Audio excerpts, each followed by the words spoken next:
Bismillahirrahmanirrahim. Alhamdulillahi rabbil alamin. Wassalatu wassalamu ala rasulillah wa ala alihi wa ashabihi wa mawalah amma ba'd. Ayuhat tullab at-talibat rahimani wa rahimakumullah.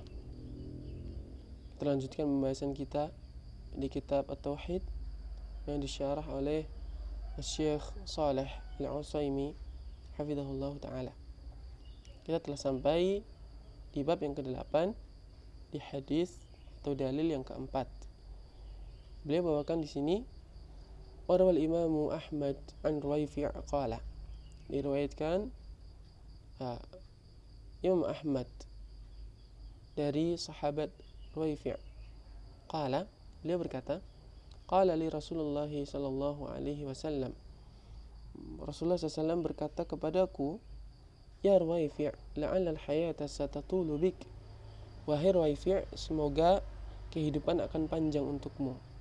Fa akhbirin nas, maka kabarkanlah kepada manusia, anna man aqada lihiyatahu, bahwasanya orang-orang yang menggulung jenggotnya, atau taqallada wataran, atau menggantungkan, mengalungkan tali busur, aw istanja bi raji'i dabbatin aw 'adbin, atau orang yang beristinja dengan kotoran hewan atau dengan tulang, fa inna Muhammadan bari'um minhu, maka sesungguhnya Nabi Muhammad sallallahu alaihi wasallam berlepas diri darinya.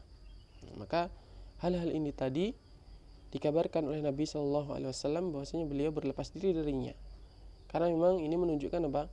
Larangan bagi kita semuanya. Maka yang pertama apa yang dilarang? Aqada lihyatahu, yaitu orang yang menggulung jenggotnya. Ya. Karena pada zaman dulu para lelaki itu memiliki jenggot. Nah, kenapa mereka menggulung jenggotnya? Dan di antara perintah Nabi sebenarnya apa? Para lelaki itu untuk memelihara jenggotnya. Lalu kenapa mereka menggulung jenggotnya? Yang pertama adalah kebiasaan orang-orang kufar adalah menggulung jenggot ketika berperang.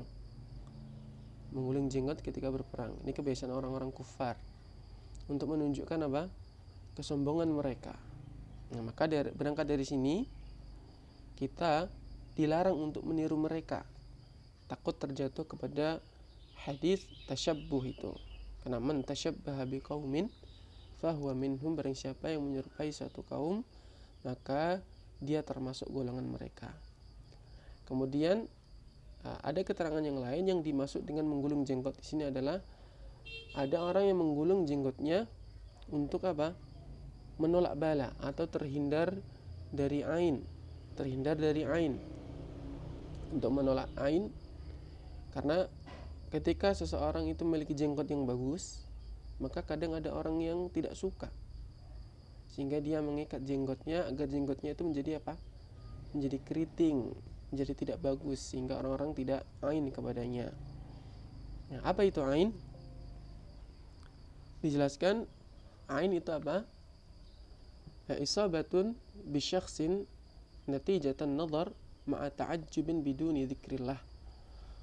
Nah, maka ain itu pengertiannya adalah penimpaan terhadap seseorang karena hasil dari melihat dengan apa? Ta'ajjub, dengan takjub, dengan keheranan tanpa menyebut nama Allah Subhanahu wa taala. Dia tidak mengatakan subhanallah atau menyebutkan nama Allah yang lain. Maka kita dianjurkan ketika kita melihat sesuatu yang membuat kita takjub, sesuatu yang membuat kita heran, maka kita sebut nama Allah Subhanahu wa taala. Ya.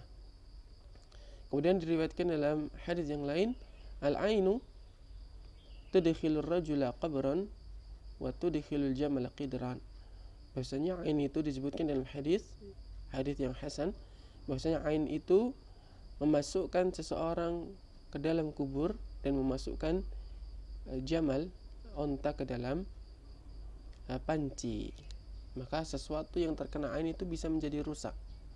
Barang yang terkena ain bisa menjadi rusak. Orang yang terkena ain bisa sakit, bahkan bisa meninggal. Maka kita dianjurkan untuk memperbanyak zikir yang masyru', Nah, yang diajarin oleh Nabi Shallallahu Alaihi Wasallam diantaranya zikir pagi dan petang agar kita terhindar dari ain ini yang berasal dari orang-orang yang hasad. Nah, itu adalah pengertian ain. Kemudian au taqallada wataran, kita tahu dia itu menggantungkan atau mengalungkan tali busur. Jadi untuk menolak bala atau dengan tujuan yang lain, dengan kepercayaan yang seperti ini. Atau orang-orang yang beristinja ya dengan kotoran hewan atau dengan tulang. Maka dalam syariat kita istinja itu dengan apa? Dengan batu ya, dengan batu, bukan dengan hal-hal ini. Maka hal-hal ini tadi kata Nabi Shallallahu Alaihi Wasallam, beliau berlepas diri darinya. Dan kita lihat keterangan di sini oleh Syekh pada hadis yang keempat ini. Maka hadis Ruwaifi ini adalah hadis dengan sanad yang hasan. Ya, kita lihat di sini. Wadilalatuhu, hadis itu wadilalatuhu ala maqsudit tarjamah, dan sisi pendalilan dari maksud bab ini di dalam perkataannya au taqallada wataran ma'a qawlihi fa inna Muhammadan bari'um minhu. Yang di sini orang yang menggulungkan apa? Watar.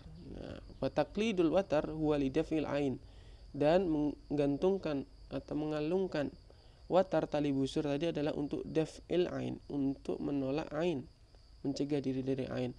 Wa bara'atuhu sallallahu alaihi wasallam minal fa'ili dallatna ala hurmati fi'lihi, dan berlepas dirinya Nabi sallallahu alaihi wasallam dari orang yang berbuat yang demikian itu menunjukkan keharaman perbuatan ini, yaitu mengalungkan hal-hal ini tadi, mengalungkan apa? Watar. Asyaddut tahrim, dengan pentahriman, dengan pengharaman yang kuat. Wa annahu minal kabair, dan hal ini termasuk dalam dosa yang besar ya, karena bisa menyebabkan apa? Orang itu terjatuh ke dalam kesyirikan. Maka ini yang bisa kita sampaikan di dalil yang keempat. Wassallallahu ala nabiyyina Muhammadin wa ala alihi wa ashabihi ajma'in.